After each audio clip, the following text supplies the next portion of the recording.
그래서 교태금을 얘기하다 말았는데요. 그래서 이 교태금이라는 게 금년이 우리나라가 교태금인해인데 우리나라의 앞으로의 발전을 시작하는 새롭게 도약하는 해가 됩니다. 그래서 우리나라는 참 희망이 있는 나라고 지금 뭐 젊은 애들이 취직을 못하고 그러긴 하지만은요. 그러나 우리나라만 그런 게 아니라 예를 들어서 선진국가들은 우리보다 실업률이 더 높다는 점을 잊지 마세요. 그 다음에 경술일주를요. 경술일주를 이거를 수장금이라고 그래. 이미 물속에 들어가서 이거는 갇힌 저장되어 있는 금이에요. 아무 의미가 없어요. 그래서 수장금이라고 그러고 경자일주는 이거를 퇴색금이라고 그래. 퇴색금이에요. 퇴색금이에요. 뭐라고 그래요? 그 다음에 신금이에요. 신금인데 여기 신축일주를요. 신축일주를 이거를 은진옥이라고 그래. 은진옥. 요 신금에 대한 건 좀 이따 다시 얘기하겠습니다. 신금. 이 신축일주도 남자 여자고 잘 살아요. 괜찮습니다. 또 추고래난 신금이 괜찮아요. 그 다음에 신묘일주, 요거를 매화옥이라고 그래요. 그 다음에 신유일주를 광명옥이라고 그래. 이거 봐요. 자, 이걸 꼭 아셔야 됩니다. 우리가 아까 경금은 금이라고 그랬죠. 예? 경금은 금이야. 항상 이 생각을 하세요. 태양권이에요. 이쪽은 태음권이야. 근데 여긴 경금이야. 여기 유가, 여기가 씨앗이야. 여기부터가 신금이야. 근데 이 경금은 금이라고 그래. 근데 왜 신금은 금이라고 안 그러고 구슬옥자를 쓸까요? 잘 생각해봐. 여기 씨앗이죠. 씨앗이니까 보석 아닙니까? 보석. 그죠? 이거는 열매야. 이렇게 열매야. 열매니까 금이야. 요 안에는 씨앗. 그러니까 이게 보석 아니야. 그러니까 보석, 열매보다 씨앗이 더 딱딱하죠?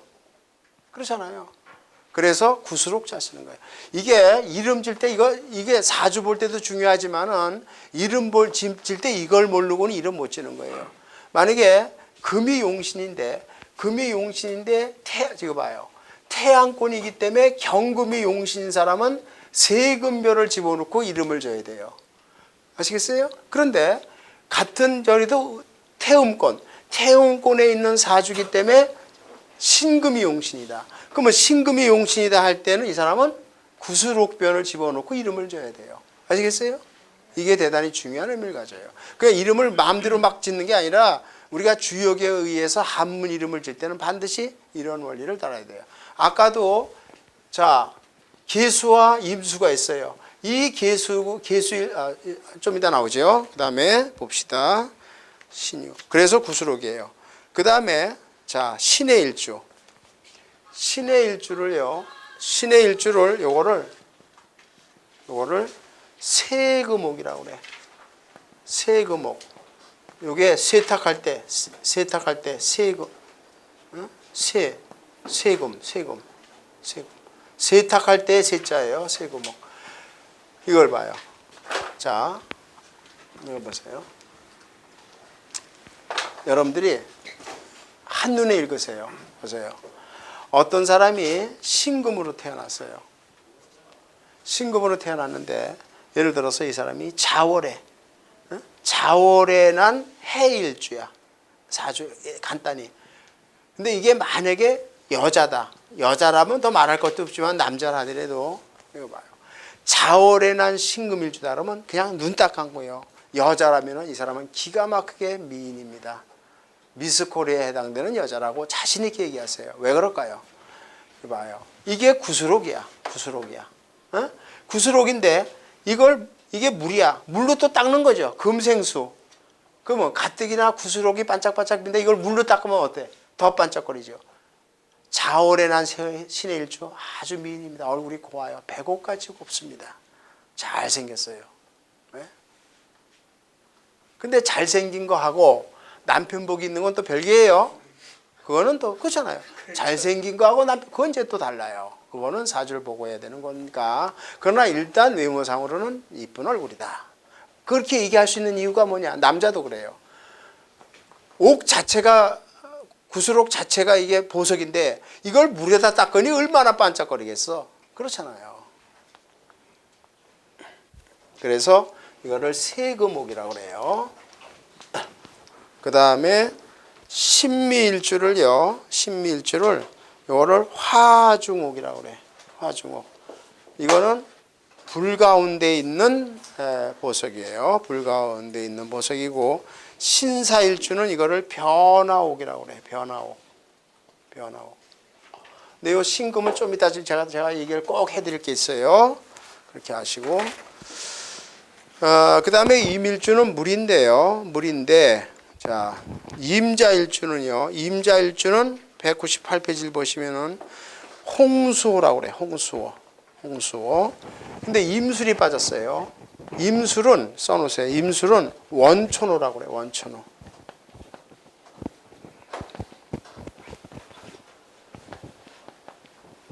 원천호. 원천호예요. 임술은 원천호예요.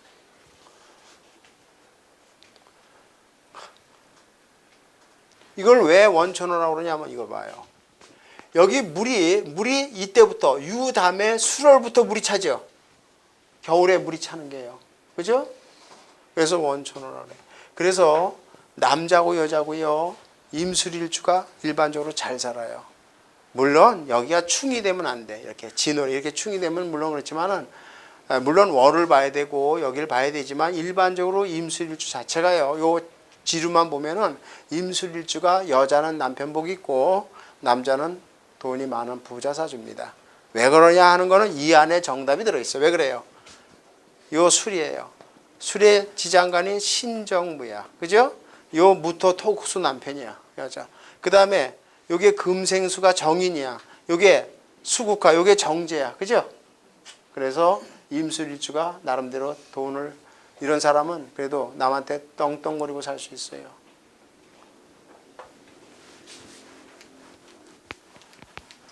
물론 연하고 시를 봐야 되지만은 일단 그래서 제가 말씀드리는 거는 육식갑자에서 딱 먼저 그 육식갑자 의미를 반드시 알아두고 있어야 돼요. 그 말은 뭐냐면 사주를 딱 봤을 때 어느 달에 태어난 정해일주냐, 정사일주냐, 정오일주 이거를 예를 들어서 어느 달에 태어난 예를 들어서 이모일주냐, 임진일주냐 그걸 그 일주의 의미를 딱 읽고 이 자체가 힘이 없냐 이거. 그래서 만약에 어느 달에 태어난 만약에 달이 중요하지만 임술일주 이건 밥술 좀 먹는 사주라고 생각을 하고 보란 말이에요.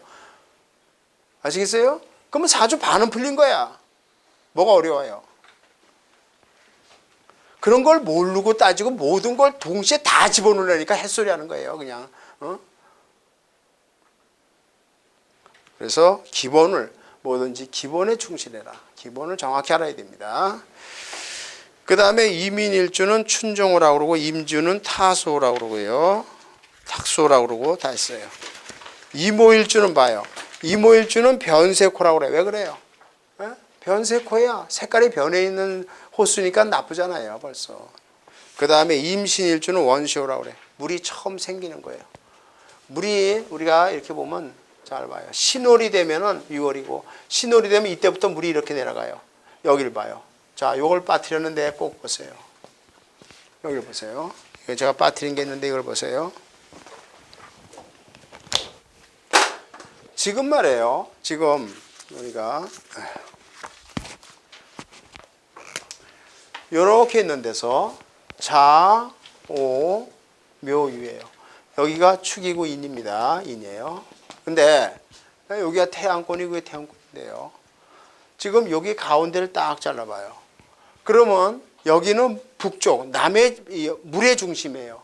그 다음에 여름의 화의 중심이 오야. 그래서 마주보고 좌우충이죠. 그죠? 그런데 자연현상을 생각하면 여기 인해에서 해가 뜹니다. 그죠? 여기서 해가 뜨잖아요. 그럼 모든 만물은 해가 떠야 활동을 합니다. 그럼 여기서 인해서 화가 뜨는데 인해서 해가 떠가고 해가 뜨면서 중천에 올라갔다가 그 다음부터 내려가요. 그래서 술이 되면은 해가 지는 거예요. 때 항상요. 뭐든지 사주는 순행하는 게 일단 좋아요. 그 말은 뭐냐면 여기서 이렇게 돌아가는 게 좋다 이런 뜻이에요. 즉 해가 떠서 중천에 갖다 져야 돼. 아시겠어요? 그래서 일단 사주가 이렇게 마주보고 있는 게 일반적으로 더 좋은 거예요. 이렇게 거꾸로 가게 흘러가는 것보다는. 그러니까 그 말은 뭐냐면 자, 일간이 여기 있는데요. 예를 들어서 사주가 신호래난 만약에 신호래난 이렇게 신호래난 아니죠. 일간이 예를 들어서 여기 간목이 있는데 예를 들어서 같은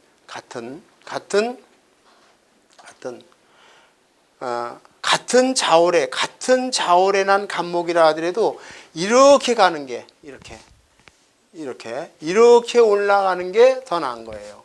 이렇게 가는 것보다는. 아시겠어요? 그래서 물론 이게 꼭 그런 건 아닌데 원래 이 역학이라는 게 그 태양권이 이게 해가 뜨는 걸 기준한 거예요. 그래서 이렇게 마주보고 도는 겁니다. 그래서 이걸 4등분을 했을 때 여기가 음권이고 여기가 양권인데요. 같은 음권이라도 이렇게 올라가는 게 더 보기가 좋은 거예요. 더 순행돼 있다고 그래요. 이렇게 가는 거를 이걸 역행돼 있다고 그래요. 우리가 사주 볼 때 순행 역행하는 식으로요. 그래서 그냥 참고로만 이건 아시고요.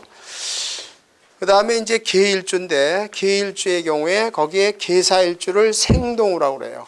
그 다음에 계묘를 시동우라고 그래요. 시동. 그 다음에요. 자, 그러니까 여기 봐요. 여기 보세요.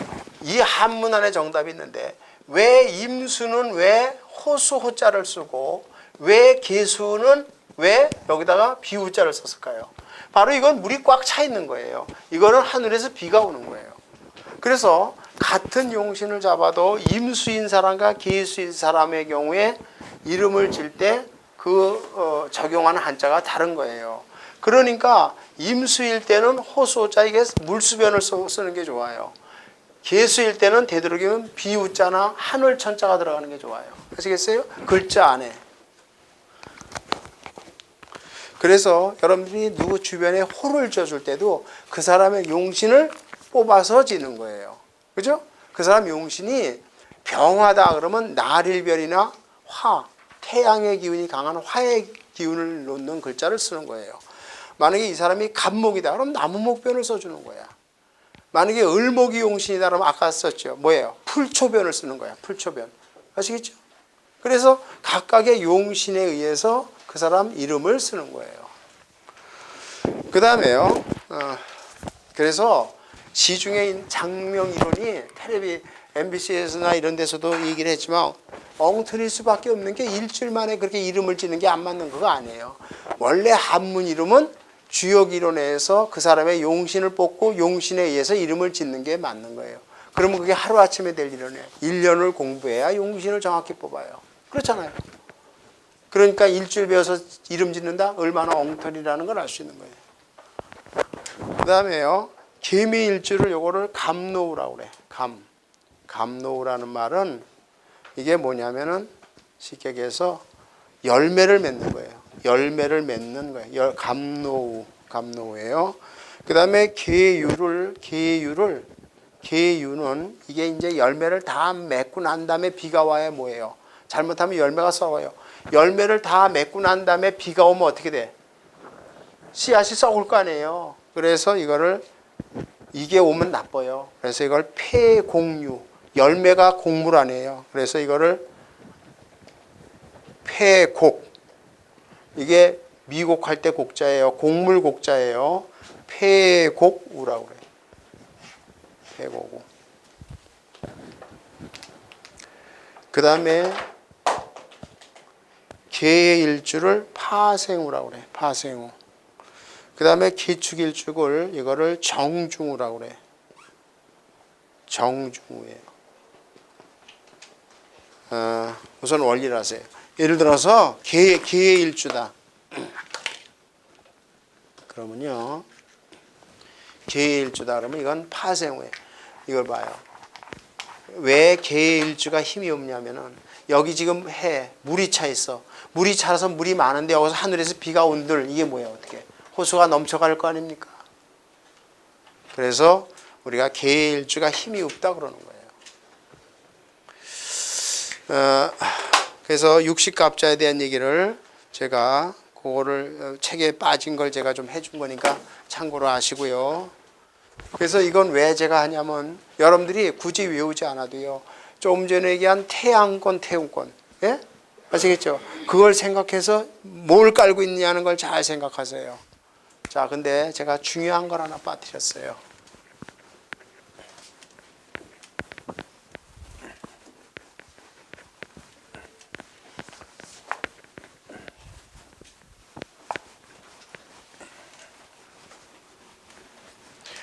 노파심에서 다시 말씀드리는데요.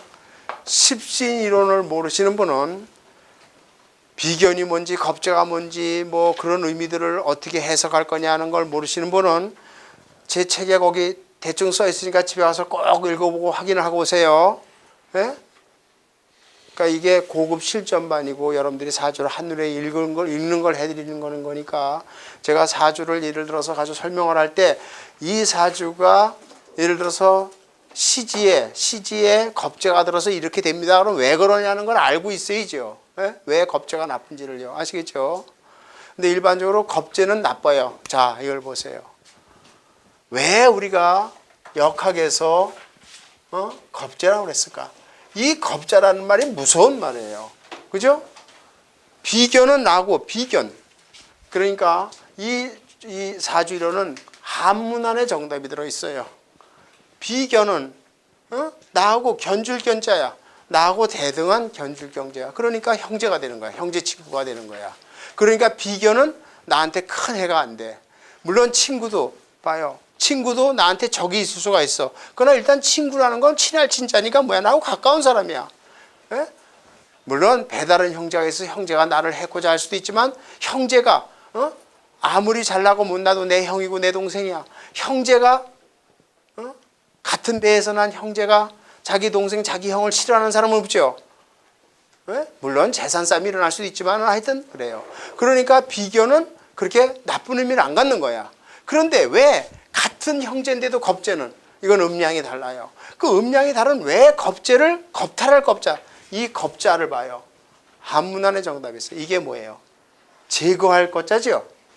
한문으로 이 한문을 파자를 해봐. 가만히 뜯어봐요. 그러면 봐요.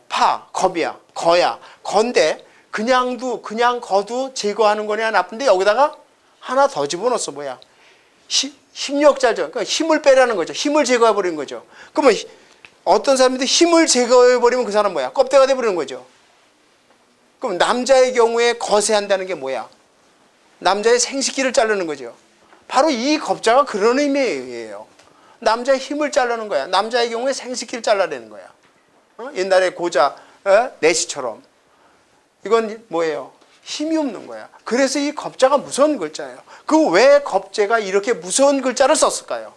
바로 조금 전에 한 음권, 양권의 의미 때문에 그래요. 잘 봐요. 여기가 제2가네요. 5,000년 전에 주역을 하면서 한 사람들이 이런 근거에서 맺는 거야. 근데 이거를 여러분들이 몇 년씩 공부하면서도 안 배웠다는 거 여러분들 다 지금까지 거짓말 학문을 배운 거야. 아시겠어요? 그리고 지가 제일 실력이 있다고 헛소리 하는 놈들이 다 돈 벌어 먹으려고 쇼하는 거라고요. 잘 봐요. 지금 왜 겁재란 말이 이래서 나온 거예요. 여기 지금 간목이 뿌리가 있어. 간목은 자의 뿌리를 받고 있는 거예요. 수생목이니까. 그래서 갑자일주가 시생목이 됩니다. 만물의 시작이 동태되는 시기야. 그래서 2월이 되면 여기서 싹이 올라와. 싹이 오른 게 얼마냐. 그래서 요 간목을 희생시키고 간목을 뿌리를 파헤치고 싹이 올라와. 그럼 싹이 올라면 뿌리를 기대고 올라오니까 결국에 을목의 입장에서는 간목을 힘을 뺏어가는 거죠. 그럼 뭐 간목 입장에서 볼 때는 을목이 뭐예요? 내 힘을 뺏어가는 거죠. 같은 목이라도. 그러니까 같은 목인데 이건 양목이고 이건 음목이니까 이걸 겁재라고 그러죠. 그러면 그거는 간목 입장에서 볼 때는 을목이 뭐예요? 내 힘을 뺏어가기 때문에 그래요. 아시겠어요? 그러니까 겁재라는 말이 들어간 거예요. 또 보세요. 자, 여기 병화가 있어. 대지 위에 태양이 떠. 여기 물이 차 있어. 물이 차 있어. 근데 이건 물이 차 있는데 이 물은 병화를 만나면 어떻게 돼? 다 말라 비틀어지죠. 그렇잖아요. 그러니까 병화, 병임충인데 이걸 봐요. 여기 정화를 봐요. 병화와 정화는 화지요. 화는 화야. 화는 화인데 지금 병화가 태양이 뜨면 이 정화는 달빛이라는 건 아무 의미가 없죠. 그죠? 또 이 정화는 태양의 기운을 먹고 있다가 써먹는 거죠. 정화는 밤이나 겨울에 태양의 기운을 안고 있다가 써먹는 거 아니에요. 그러면 병화 입장에서는 정화가 힘을 뺏어가는 겁니다. 그래서 겁재가 되는 거예요. 즉 이게 같은 화인데도 같은 목인데도 이렇게 겁재라고 말하는 건 바로 운권, 양권의 기운에 때문에 서들 상반관계의 의미를 갖고 있기 때문에 겁재라는 말을 받는 거예요. 같은 목인데 갑에 대해서 을은 겁재, 병화에 대해서 정화는 겁재, 경금과 신금도 마찬가지예요. 이거는 열매고 이 열매를 깨트려야 신금 씨앗이 나오는 거 아니에요. 그러죠? 그러니까 겁재 관계인 거예요. 임수와 계수도 마찬가지예요. 임수. 하늘에서 비가 와야 되는데 물론 임수는 비가 안 오면 이 임수에 있는 땅을 다 이 땅 속에 있는 걸 뺏어가야 됩니다. 그래서 이게 겁재 관계인 거예요. 그다음에 무토, 대지 위, 땅 속 상반관계예요. 그래서 모든 게 다 겁재란 말이 바로 지금 얘기한 태양권의 원리 때문에 붙인 말이에요. 그렇지 않다면 우린 같은 목인데 갑하고 을하고 같은 형제 동무인데 뭐 때문에 겁재란 말을 써요. 쓸 이유가 하등이 없는 거 아니야. 그래서 겁재라는 말을 썼다는 걸 잊지 말아요. 그래서 나중에 제가 설명을 하겠는데요.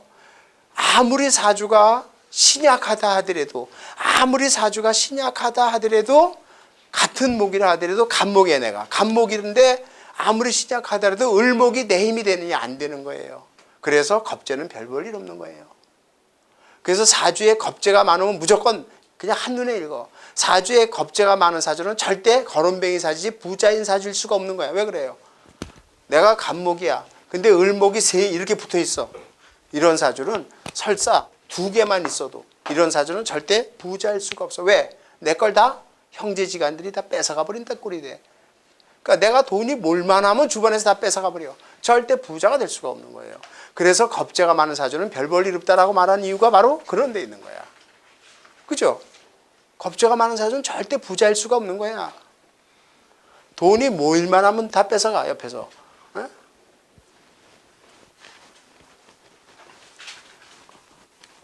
이거요. 우리가 성인이니까 얘기인데 자 이해를 되실 거예요. 옛말에 이건 공자의 말에 공자의 논어에도 나오는 말이에요. 한문을 쓰면 어려우니까 풀어서 얘기하겠어요. 무슨 뜻인 거 아니에요? 하늘에 여러분들 어렸을 때부터 하늘에 머리를 두고 있는 사람은 절대 정을 주지 말라고 그랬어. 그 말은 무슨 뜻이에요? 사람이 인정을 베풀면 그때뿐인 거야. 뒤돌아서면 그 은공을 몰라. 그거는 하늘에 머리를 두고 있는 그런 동물은 은공을 알아요. 그죠? 근데 소도 그래요. 여러분들 그 음낭소리라는 영화를 보신 분 알겠지만 소도 그 정을 주면 그 소가 그 정분을 느끼는 걸 압니다. 돼지도 마찬가지예요. 근데 사람은 정을 주면은 그 정을 느끼는 걸 그때뿐이고 돌아서면 배반해. 그죠? 그래서 한문에 우리가 십신으로내서 한문에 사람 인자를 왜 집어넣는 거예요? 사람 인자니 집어넣는다는 게 한문에서 이 글자 사람 인자가 들어가 있는 이 글자 자체가 나쁜 글자예요. 배반의 글자입니다. 아시겠어요? 한문에 사람 인자가 들어간 글자는 다 배반의 글자야. 배반의 소지를 가진 글자예요. 그래서 사람 이름을 질 때도 사람 인변을 절대 집어넣지 말라는 거예요. 왜? 배반당할 이름이야. 이런 중자고 뭐고 다 사람 인자를 쓰는 게 나쁜 거예요. 그죠? 그러니까 옛날에 김대중 돌아가신 전 대통령도 원래 김대중이 이거였어요. 그죠? 근데 이걸 뺀 거야. 그래서 사람 인자를 안 쓰는 이유가 뭐냐면은 사람이 은공을 몰라. 세상사가 다 그래요. 우리가 예. 그래서 은혜를 베풀지 말라고 한 거예요. 우리가 여러분들 삼국지 읽어봐서 알겠지만 옛날 역대 제왕들이 망하는 제왕들은 누구예요? 예? 망하는 제왕과 흥하는 제왕의 차이점이 있어. 망하는 제왕은 사람의 은혜를 베푼 사람이고 흥하는 사람은 은혜를 아예 베풀지 않은 사람이야. 그죠? 은혜를 베풀지 않은 사람은 절대 왕권을 놓치지 않아. 은혜를 베푼 사람은 그 베푼 놈이 내 거를 뺏어가. 삼국지에서 무지기수로 보잖아요. 그죠? 바로 그거예요. 그래서 5,000년 전에 중국 사람들이 한문을 만들 때 이미 글자는 몰라서도 사람 사는 생활의 도리는 수만 년 전부터 내려온 거란 말이야. 그러니까 그런 원리들을 알았던 거예요. 그래서 겁제란 말도 바로 그런 의미로 붙였다는 걸 잊지 마세요. 그래서 겁제라는 개념 자체가 좋은 개념이 아닙니다. 그리고 이제 그 얘기를 하실 그 다음에 또 하나 중요한 게 있어요. 한문 안에 정답이 있다는 걸 잊지 마세요.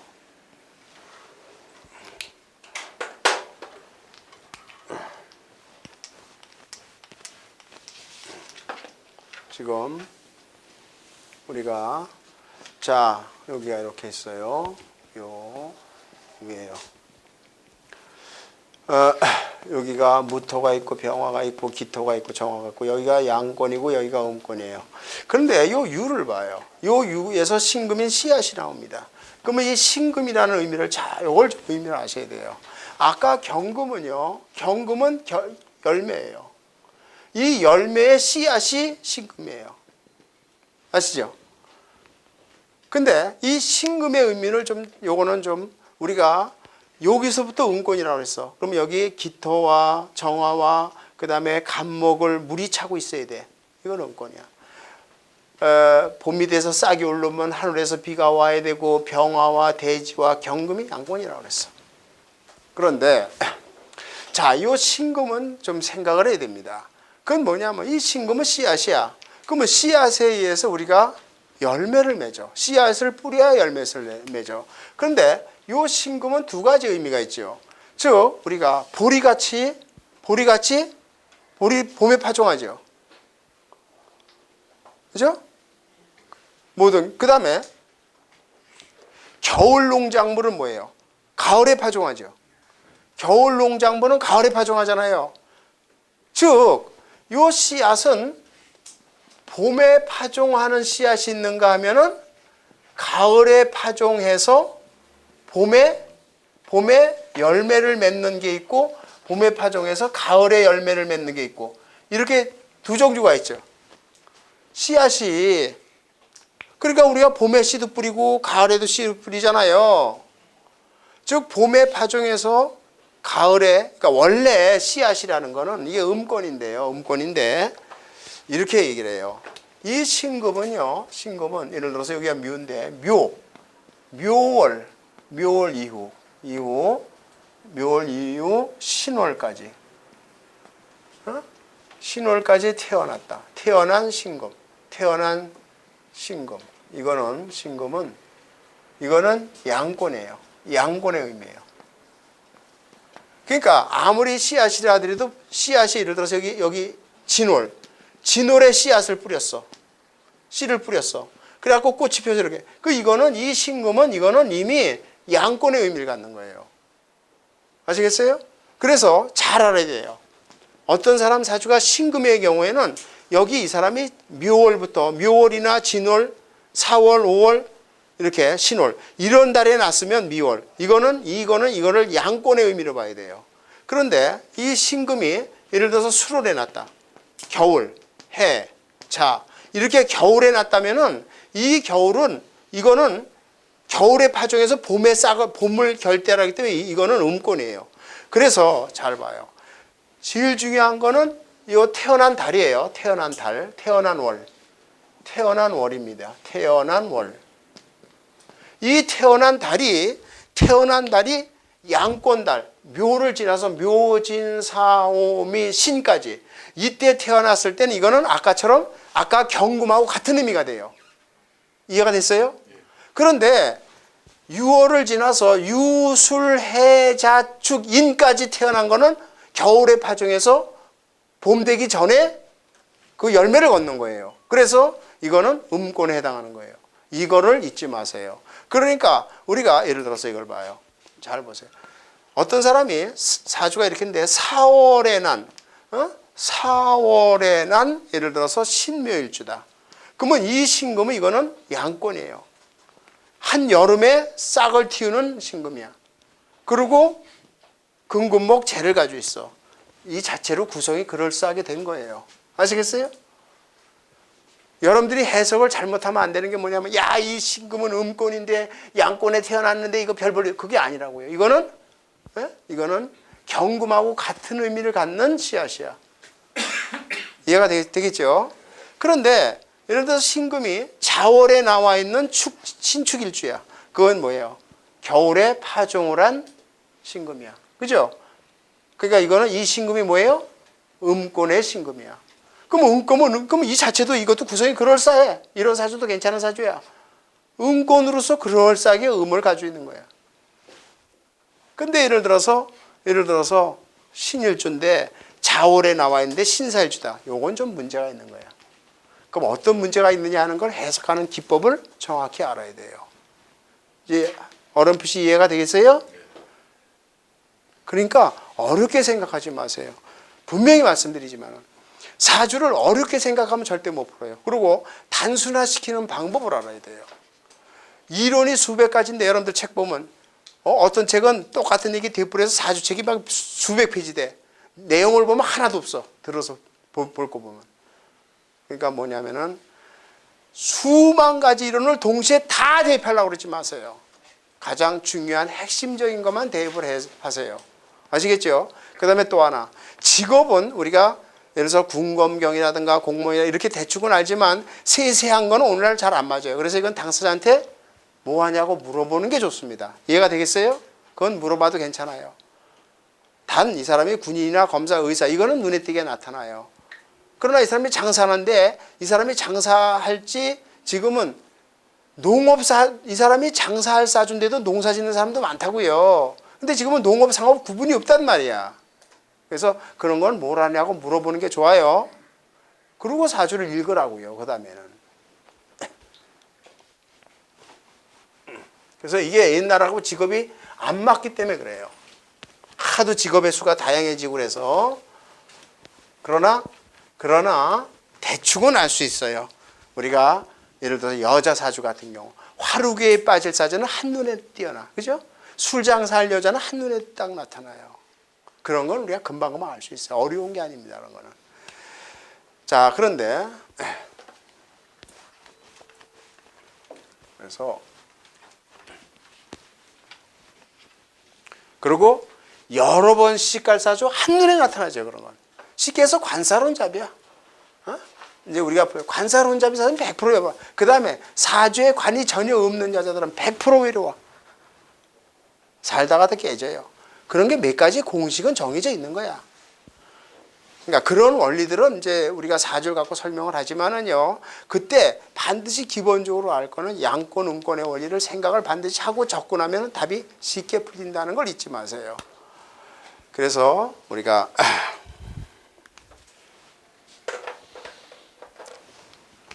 이제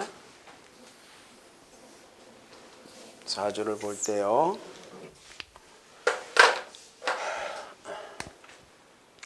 우리가 아까 자 첫째로 사주를 뽑고 대운을 뽑고, 근데 다시 한번 말씀드리지만은 사주를 정하는 것도 중요하지만 대운이 더욱 중요하다는 것을 잊지 마세요. 실례를 들어서 다음 주부터 하겠지만은요, 뭐냐면은 대운이 좋아도, 사주가 나빠도 대운이 좋아서 성공하는 사람이 더 많아요. 사주가 좋은데 대운이 나쁜 사람보다. 그래서 반드시 사주를 볼 때 사주와 대운을 볼 줄 알아야 돼요. 그 다음에 할 때 얘기인데요. 자, 우리가 여기서 대운 얘기를 좀 해야 되겠는데요. 사주를 뽑고 대운을 뽑고 그 다음에 이 사람의 체를 봐야 돼. 그 체의 힘을 보기 위해서 제가 이 얘기를 한 거예요. 그걸 알아야만 이 사람이 자기 위치에 제대로 있냐 없냐를 알 수 있어요. 그러니까 양권 일주는 양권 일가는 양권에 뿌리를 두고 태어나는 게 힘이 강한 거예요. 그 얘기를 하려고 그런 거예요. 음권에 태어난 일주는 음권의 지지를 갖고 태어나는 게 힘이 강한 거예요. 아시겠어요? 그 얘기를 하려고 그런 거예요. 그런데 그리고 세 번째 이제 우리가 그걸 가지고 용신을 뽑으려고 그래요. 근데 용신을 뽑기 전에 요건 다음 주에 할 거고요. 요걸 하기 전에 요걸 좀 꼭 아셔야 될 게 있어요. 자, 대운을 뽑을 때 예를 들어서 우리가 이제 사주가 있었어요. 사주를 정했어요. 그리고 어떤 사람이 대운이 만약에 1이라고 칩시다. 어?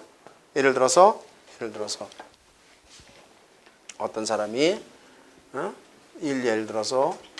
예를 들어서 올해가 기축년이죠? 아니지. 올해가 경인년이죠? 아니지. 아직 입춘이 안 지났으니까 기축년이야. 음이야. 기축. 그 다음에 일례를 들어보겠어요. 자, 근데 이게 여자 사주라고 칩시다. 여자 사주인데 기축계의 갑자일주라고 칩시다. 예를 들어서. 그러면 대운이 제가 설명하기 위해서 1이라고 쳐봐요. 1이라고 쳐봐요. 제가 이건 나중에 사주를 들면서 다시 설명을 하겠는데요. 1이라고 가정을 하겠습니다. 그런데 이게 여자 사주인데 기축계의 갑자일주인데 물론 밑에가 해자축 수국에 엄청난 신강사주예요. 뭐 보나마나. 그런데 어쨌든 간에 이게 음년이니까 여자 사주라면 이건 순행해이죠. 그러니까 순행을 해야 되니까 대운이 어떻게 올라가냐면 계니까 갑을 병정 무기 이렇게 경신 밑에는 해 자축 인묘 진사오미 이렇게 올라갈 거 아니에요. 그죠? 그러면 갑자 울축 병인 정묘 무진 기사 경호 신미 이렇게 대운이 흘러가죠. 그렇잖아요. 이때 대운을 볼 때 물론 우리가 여기 지금 자축 인묘진이에요. 그럼 요거는 여기는 수국이고 인묘진 목국이고 사오미 화국이죠. 그렇죠? 그때 여러분들이 지금까지 그렇게만 생각을 했는데 잊지 말아야 될 거 있어요. 이 천간의 해석을 어떻게 할 거냐. 근데 우리가 시중에는 보통 천간 50% 지지 50% 어떤 사람 3 이렇게들 얘기하죠.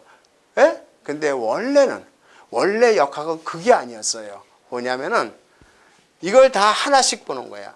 갑자 울축 이게 한 대운이지 요거 10년 중에서 5년은 병이고 5년은 인 그거 아니에요. 아시겠어요? 여러분들은 지금까지 대부분 그렇게 배웠을 거예요. 즉 10년이 있는데 천간은 5년, 지지는 5년 또는 천간은 3년, 지지는 7년. 그러면 병인 대운이다. 그러면 내가 병화라고 3년 어떻게 병인이라는 하나가 아까 묶었는데 아까 병인이라는 게 아까 묶었는데 묶어 있는 병인이 어떻게 산몽으로 쪼개집니까? 그게 아니라 병인 대운이다 그러면 10년 동안 이 병인 전체 즉 아까 60갑자에서 내가 병인의 의미를 얘기했죠. 병화는 인의 장생을 갖고 보고 있어요. 이게 병화라는 게 상당히 힘이 강한 거죠. 그렇잖아요. 그래서 병인이라는 의미를 전체를 놓고 볼 줄 알아야 돼요. 이해가 되겠어요? 전체를 놓고 볼 줄 알아요. 그러니까 그걸 반반 5년 이렇게 쪼개서 보려고 애를 쓰진 마셔라. 즉 전체 의미를 알고 해석을 해버릇해야 돼요. 아시겠어요? 그래 놓고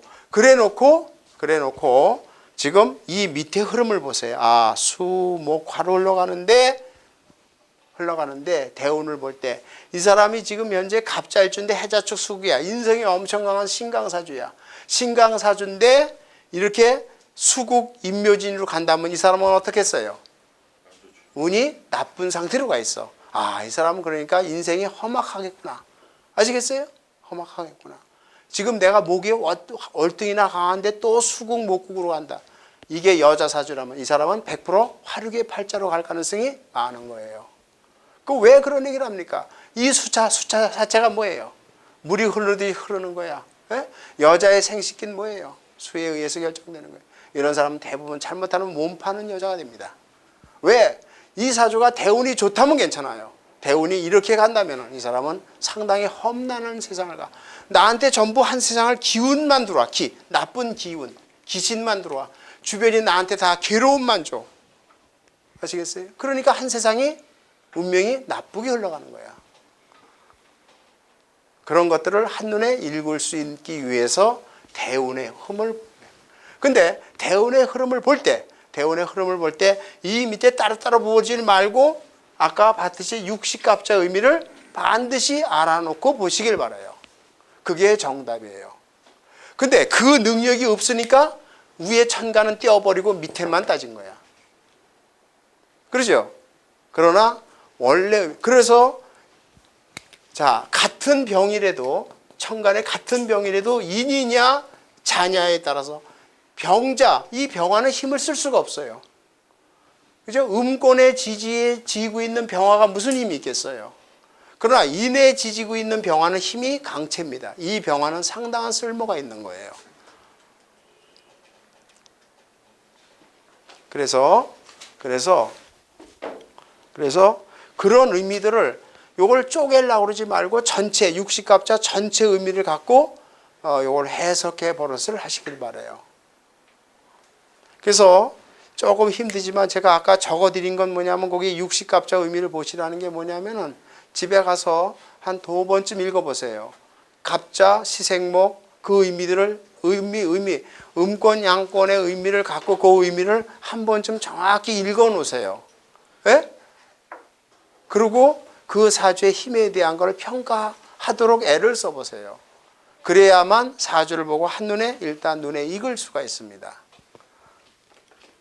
그래서 이거 봐요. 되풀이 말씀드리지만은 왜 사주를 몇 년씩 공부하고도 뭐 한눈에 먹냐면 그냥 한 번에 너무 많은 걸 집어넣어야 돼. 넣어서 그렇고 기본에 충실하지 않고 그냥 이 선생한테 이거 듣고 그러니까 체계가 안 서는 거예요. 그렇게 하면 죽었다 캐내도 사주 못 봅니다. 그래서 한눈에 읽을 수 있으려면 어느 데에 태어난 일간이 뭔데 음권 양권의 원리를 가만히 생각해서 무조건 대입하세요. 그래서 이 힘이 어떤가. 그리고 용신을 정확히 찾아서 집어넣는 게 그게 이제 이론의 핵심이 되는 거예요.